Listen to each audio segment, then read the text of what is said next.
یا رسول اللہ، کون سا اسلام افضل ہے؟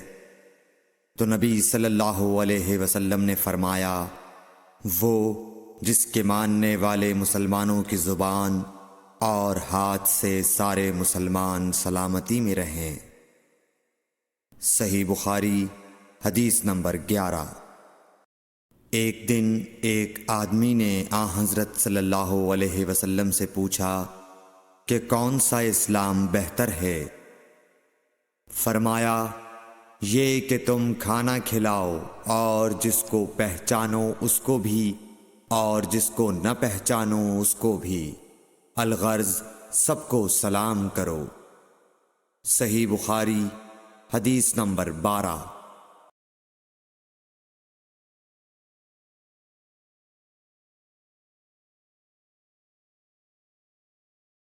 حضور اکرم صلی اللہ علیہ وآلہ وسلم نے فرمایا، تم میں سے کوئی شخص ایماندار نہ ہوگا جب تک اپنے بھائی کے لیے وہ نہ چاہے جو اپنے نفس کے لیے چاہتا ہے۔ صحیح بخاری حدیث نمبر 13۔ رسول کریم صلی اللہ علیہ وسلم نے فرمایا، قسم ہے اس ذات کی جس کے ہاتھ میں میری جان ہے، تم میں سے کوئی بھی ایماندار نہ ہوگا جب تک میں اس کے والد اور اولاد سے بھی زیادہ اس کا محبوب نہ بن جاؤں۔ صحیح بخاری حدیث نمبر 14۔ حضرت صلی اللہ علیہ وسلم نے فرمایا، تم میں سے کوئی شخص ایماندار نہ ہوگا جب تک اس کے والد اور اس کی اولاد اور تمام لوگوں سے زیادہ اس کے دل میں میری محبت نہ ہو جائے۔ صحیح بخاری حدیث نمبر 15۔ نبی صلی اللہ علیہ وآلہ وسلم نے فرمایا، 3 خصلتیں ایسی ہیں کہ جس میں یہ پیدا ہو جائیں اس نے ایمان کی مٹھاس کو پا لیا۔ اول یہ کہ اللہ اور اس کا رسول اس کے نزدیک سب سے زیادہ محبوب بن جائیں۔ دوسرے یہ کہ وہ کسی انسان سے محض اللہ کی رضا کے لیے محبت رکھے۔ تیسرے یہ کہ وہ کفر میں واپس لوٹنے کو ایسا برا جانے جیسا کہ آگ میں ڈالے جانے کو برا جانتا ہے۔ صحیح بخاری حدیث نمبر 16۔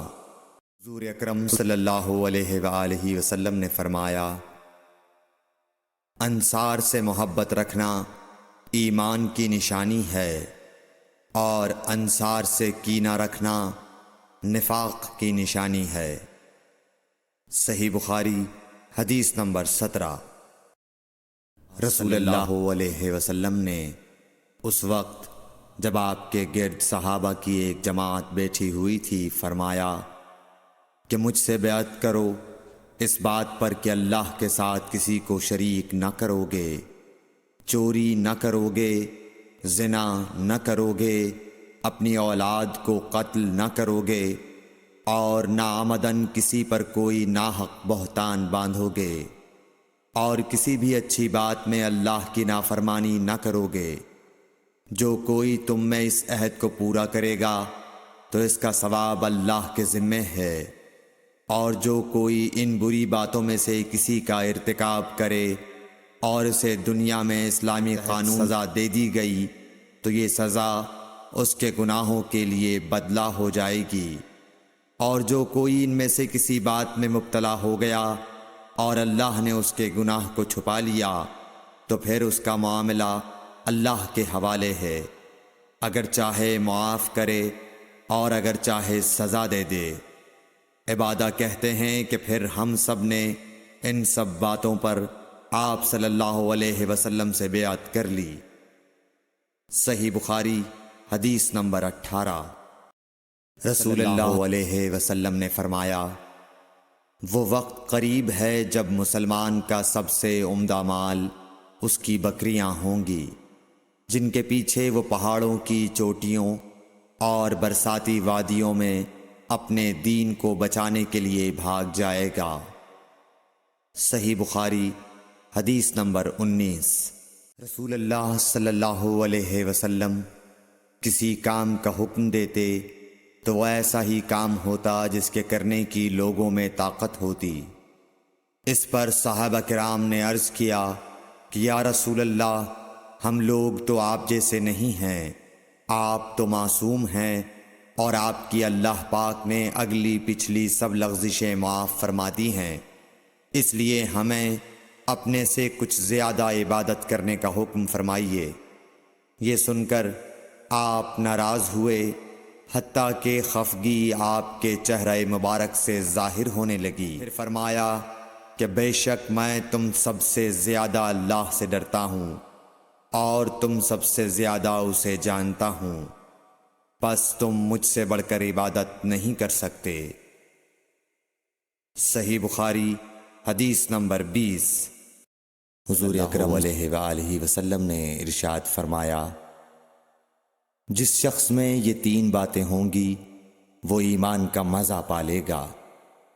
ایک یہ کہ وہ شخص جسے اللہ اور اس کا رسول ان کے ماں سوا سے زیادہ عزیز ہوں، اور دوسرے یہ کہ جو کسی بندے سے محض اللہ ہی کے لیے محبت کرے، اور تیسری بات یہ کہ جسے اللہ نے کفر سے نجات دی ہو، پھر دوبارہ کفر اختیار کرنے کو وہ ایسا برا سمجھے جیسا آگ میں گر جانے کو برا جانتا ہے۔ صحیح بخاری حدیث نمبر 21۔